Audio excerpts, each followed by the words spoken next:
Don't you think it's time for everyone to know if you have any hidden bias, ingrained racism, or implicit bigotry?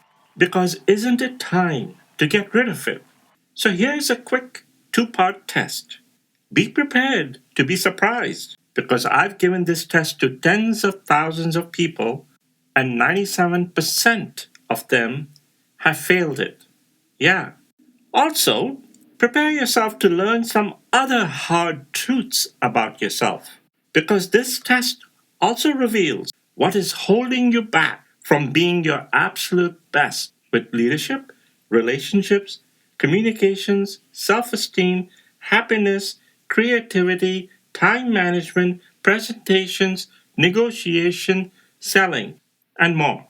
Now you have to be wondering, how can a simple two-part test reveal all of that? You'll see in a few minutes. Let's get started. Here's the first test.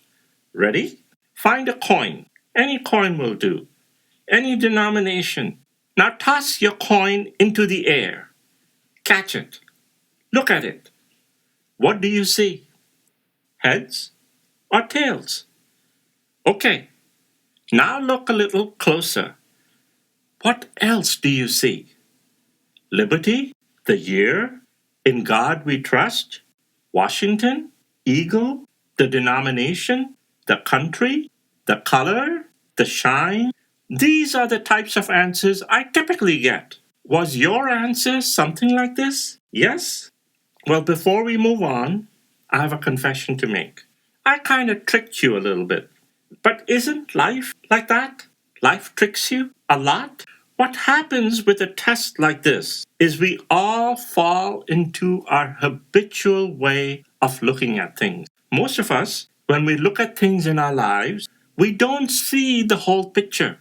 We see what we want to see. We see what we're familiar with or comfortable with, or we see what others tell us to see. And this is what makes us judge everything and everyone. It is also what makes us label everything and everyone, and it leads to a hidden bias. If you want to see the whole picture, you shouldn't focus on which side of the coin is up.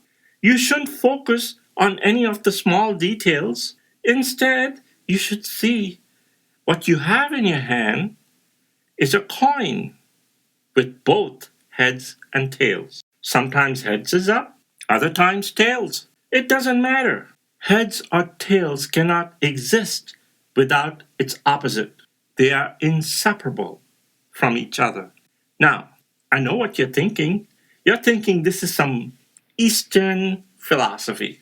That, by the way, is your hidden bias showing. Because you know something? Looking at both sides of everything is as American as apple pie.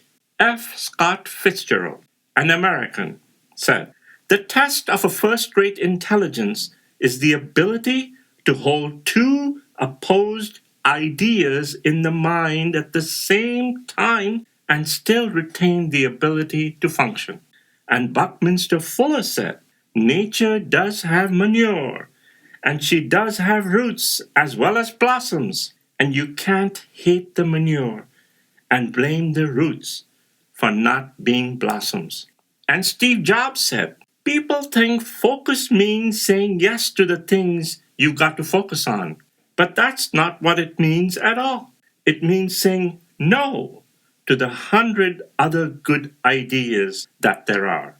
All these Americans knew that seeing just one side of things leads to a very mediocre life. So let's see how this plays out in the real world. Light doesn't exist without darkness, nor hot without cold, nor a leader without followers, nor a winner without losers. Cow dung is repulsive to half the planet, but to the other half, it's an important source of fuel. We're taught communication is the key to relationships, but the best thing you can do sometimes in a relationship is shut up. We're taught to think positive. But if you only think positive and don't think about what could go wrong, the negative stuff will hold you back because you didn't think about it. The reason so many relationships break up is because when we first meet a person, all we can focus on are the things we have in common, right? And then a year later, or maybe a week later, all we can focus on are the differences. But it's the same person. All those similarities and differences were always there, right from the beginning. You just chose to see the side you wanted to see. And as we already learned from Steve Jobs, if you only have a to do list and don't also have a not to do list, you'll be drowning in things to do and you'll never get anything done. So you see, seeing both sides of everything affects your entire life. So now, let's move on to the second part of the test. Water. What's the first thing that comes to mind when you think of water? A lake, calm, the ocean, refreshing, a waterfall, rain, thirst, quenching. These are the answers I typically get. But doesn't water have both sides to it, just like everything else? Water is the source of life, but doesn't it also destroy? Tornadoes, thunderstorms, floods, fungus, mold, rust, standing water, disease? Now see, we just talked barely a minute ago about seeing both sides of everything, and yet you still focused on what feels good to you, on what feels familiar to you. You have a bias for seeing what you want to see. It's ingrained in you. There's a very simple way to move above this. Just practice seeing both sides of everything and everyone every day. Just practice it for 5 minutes. Practice it until it becomes a way of life. Until you see both sides of everything and everyone without thinking. And then get ready.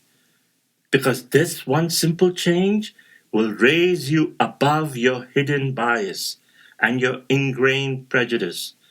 Get ready, because this one simple change will make you a far better person and far more successful in your relationships, your job, your career, your business, and a far happier person. Now I want you to ask yourself, why haven't they been teaching you this? Why have they been teaching you all those crap courses on sensitivity and tolerance and diversity? It hasn't worked for all these decades. Why will it suddenly work now? One last thing. It's time to get everyone around you on the same page. Get them to take the same test. Open up their eyes. Help them change how they see the world. Make the world a better place. Do it now.